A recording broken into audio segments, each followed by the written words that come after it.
Bonjour, je suis à peu près à 60 km de Phnom Penh et je vais vous faire découvrir un lieu étonnant pour la francophonie en Cambodge, une école militaire où l'inscription est en français, l'école des officiers d'active. Bonjour monsieur. Bonjour. Bienvenue à l'école des officiers d'active. Merci et j'ai rendez-vous avec Sébastien Kyle, il est lieutenant-colonel dans l'armée française. Sébastien Kyle sert depuis 31 ans dans les troupes de marine de l'armée de terre française. Comme parachutiste, il a effectué plusieurs missions sur des théâtres d'opération en Bosnie, en Afghanistan ou encore au Mali. Depuis quelques mois, il travaille à l'ambassade de France comme chef de la mission de coopération militaire au Cambodge. Une fois par semaine, il se rend à l'école des officiers d'actifs de Tman Pang.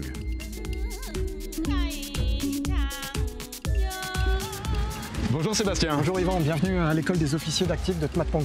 Alors, un nom français pour une école militaire en Cambodge, c'est assez étonnant. C'est effectivement étonnant.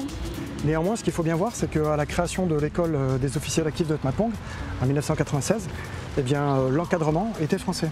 Donc, à l'identique de ce qu'on peut avoir chez nous à Saint-Cyr, Kouet-Kédan, cette école est organisée exactement de la même manière. Pourquoi une telle coopération entre la France et le Cambodge au niveau militaire ? Le Cambodge a été un protectorat français et à compter de 1945, on a mis en place une coopération militaire mais qui a monté à des effectifs relativement importants puisqu'on a pu avoir jusqu'à 600 coopérants français ici au Cambodge. Ce qu'on connaît aujourd'hui comme structure d'organisation de l'armée cambodgienne, ça a pu être mis en place par des officiers français. Alors ici, les élèves militaires apprennent le français. Un certain nombre d'opportunités peuvent s'ouvrir aux gens qui pratiquent le français, notamment la possibilité de faire des stages en France. Avoir été formé en France, c'est une vraie marque de reconnaissance dans l'armée cambodgienne. Et ce sont ensuite des gens qui vont être mis sur des postes à responsabilité.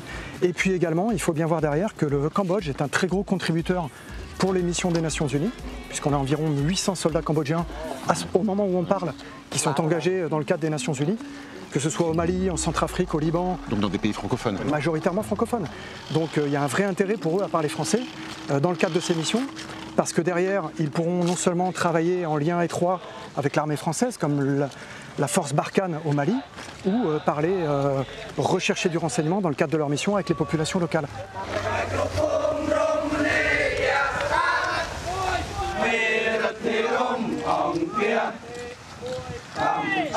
Comme tu vois, Yvan, là, ils partent actuellement là, en cours de français.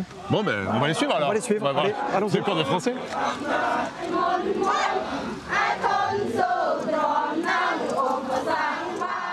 Pour enseigner le français aux jeunes militaires cambodgiens, le ministère français de la Défense a affecté 2 professeurs françaises à temps plein. C'est le cas d'Améline, qui vient pour une mission d'enseignement de 9 mois au sein de l'école. Qui est colonel? Les élèves sont là.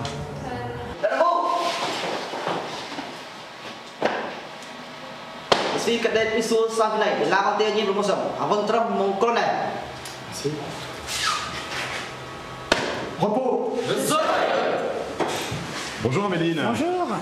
Ça va? Bonjour colonel. Et comment alors tu fais pour leur renseigner le français? Alors ici on s'appuie sur la méthode En Avant qui a été conçue par la DCSD, donc la Direction de coopération de sécurité et de défense, ainsi que l'OIF, donc l'Organisation internationale de la francophonie. C'est du français sur objectifs spécifiques militaires.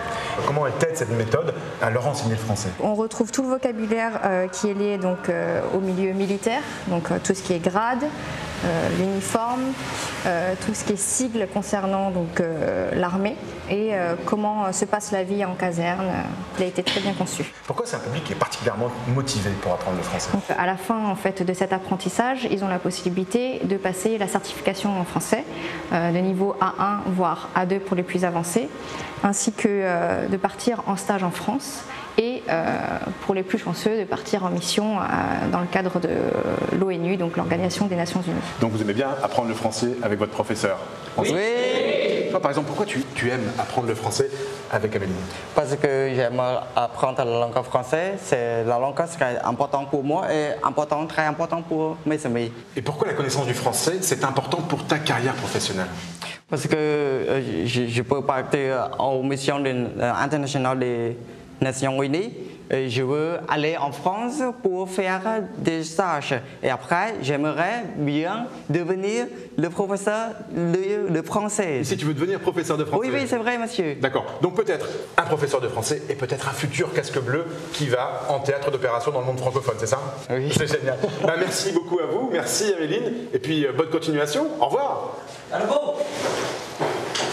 Merci. Au revoir, merci, à bientôt. Sébastien, ils sont particulièrement motivés ces élèves. Eh oui, Yvan, comme tu as pu le constater. Et d'ailleurs, je te propose qu'on aille voir le directeur de l'école, le général Boutsopip, parfait francophone. Avec plaisir.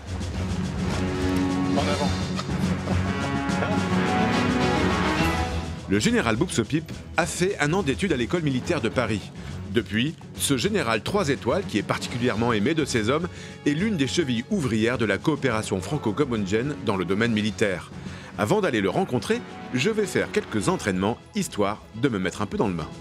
Je dégoupille. Merci, merci.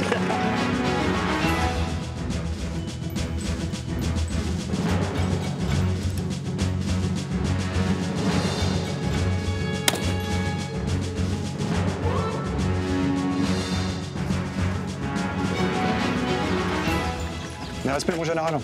Comment allez-vous? Mon général, ça va très bien, je vous remercie, et vous-même. Ok, contenté. Je vous présente monsieur Yvan Kabakov. Non, c'est le côté, là, Ah, c'est l'autre côté. Voilà.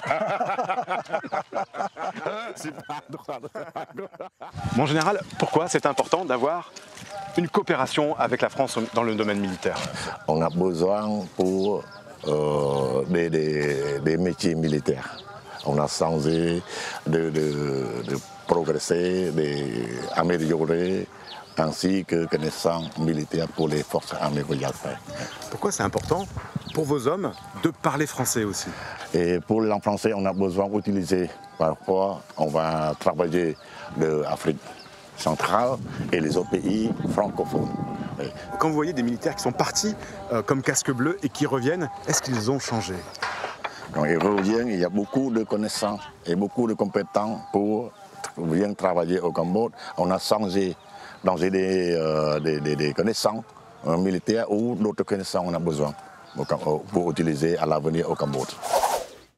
Merci beaucoup Sébastien. Merci à toi, Yvan. Et nous on repart dès la semaine prochaine sur les traces de cette francophonie militaire au Cambodge. D'ici là, bonne semaine à tous sur la planète francophone. Vous êtes prêts? On y va? Oui, c'est parti!